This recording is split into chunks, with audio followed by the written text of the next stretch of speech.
ہیں اور جو ہمارا سلیبس چل رہا ہے اس کا پہلے 6 لیکچرز ہم کور کر چکے ہیں اس سلسلے میں، یعنی 20% سلیبس کے سلسلے میں ہمارا آج لاسٹ لیکچر ہے، 7th لیکچر ہے، اور اس میں ہم 2 ٹاپک ہمارے رہ گئے ہیں، ایک کہانی اور ایک مضمون۔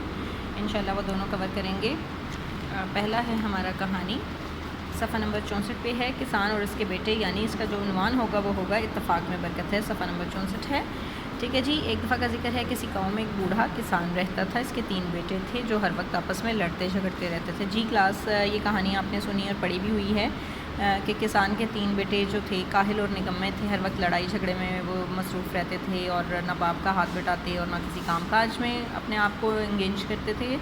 تو جب باپ بیمار ہوا تو اس نے اس کا علاج کیا سوچا کہ اس نے ان کو سبق سکھانے کے لیے ایک ترکیب سوچی، اور وہ ترکیب کیا تھی کہ اس نے لکڑیوں کا ایک گٹھا لیا اور سب بیٹوں کو بلا کر کہا کہ اس کو توڑو۔ جب سب توڑنے میں باری باری ناکام رہے تو اس نے باپ نے یعنی کہ کسان نے کیا کیا کہ ان کو کہا کہ اب کھول دیں ان کو، اور کھول کے ایک ایک لکڑی کر کے توڑیں۔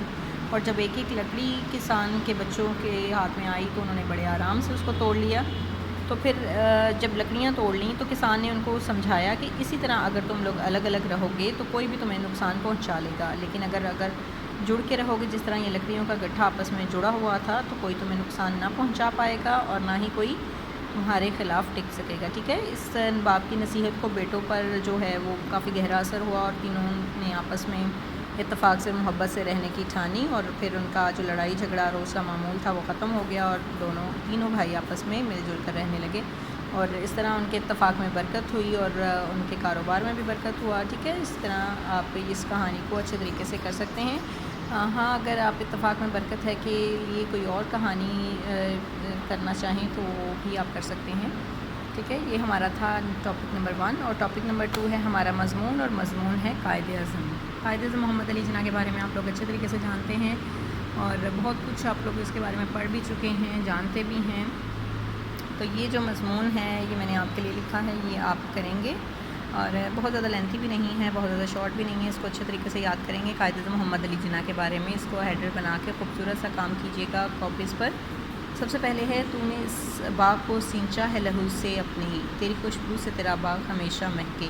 یہ قائد اعظم کے بارے میں ایک شعر تھا، ان کی شان میں پڑھا گیا۔ پھر اس کے بعد اس میں نے 2 شعر ایڈ کیے ہیں، یہ آپ نے لازمی یاد کرنے ہیں۔ جب بھی کسی مضمون یا تشریح میں آپ کسی آیت کا، کسی حدیث کا یا کسی شعر کا حوالہ دیتے ہیں تو آپ کا جو ہے وہ اچھا امپریشن جاتا ہے اور اس میں اسکورنگ بھی اچھی ہو جاتی ہے۔ ٹھیک ہے جی۔ بانی پاکستان قائد اعظم محمد علی جناح 25 دسمبر 1876 کو کراچی میں پیدا ہوئے۔ ان کی پیدائش، ان کی تعلیم، ان کے سیاسی زندگی اور اس طرح ان کا جو قیادت کا سلسلہ تھا وہ سارا اس میں مینشن ہے، اس کو آپ اچھے طریقے سے یاد کیجیے گا۔ اور پھر ان کی انتھک کوشش اور جدوجہد سے جب پاکستان کا قیام ظہور میں آیا، اور پھر اس کے بعد جو ہے قائد اعظم کا انتھک اور لگاتار محنت سے جو صحت خراب رہنے لگی اور کچھ عرصہ بیمار رہ کر 11 ستمبر 1948 کو اس دنیا سے رخصت ہو گئے۔ ٹھیک ہے۔ آپ کا مزار کراچی میں ہے۔ یہ جو ہے قائد اعظم محمد علی جناح کا مضمون، اس کی جو پکچرز ہیں وہ آپ لوگوں کو نوٹس میں مل چکی ہوں گی۔ اس کو اچھے طریقے سے یاد کیجیے گا اور کوشش کریں کہ لکھائی پر توجہ دیں اور نیٹ اینڈ کلین کام کریں، مارجن لائن ڈرا کر کے ہیڈرز کے ساتھ نیٹ اینڈ کلین کام کیجیے گا۔ جی کلاس 4 آپ کا لیکچر 7 کمپلیٹ ہوا، جس میں ہم نے 2 ٹاپک پڑھے ہیں، ایک تو تھا قائد اعظم محمد علی جناح کا مضمون اور ایک ہے کہانی۔ دونوں کو بہت اچھے طریقے سے کور کیجیے گا تاکہ آپ کی جو ہے بیس اچھی بنے، اور آپ جب دوبارہ اسکول میں واپس آئیں تو آپ کا کافی زیادہ کام کور ہو چکا ہو۔ اللہ حافظ کلاس۔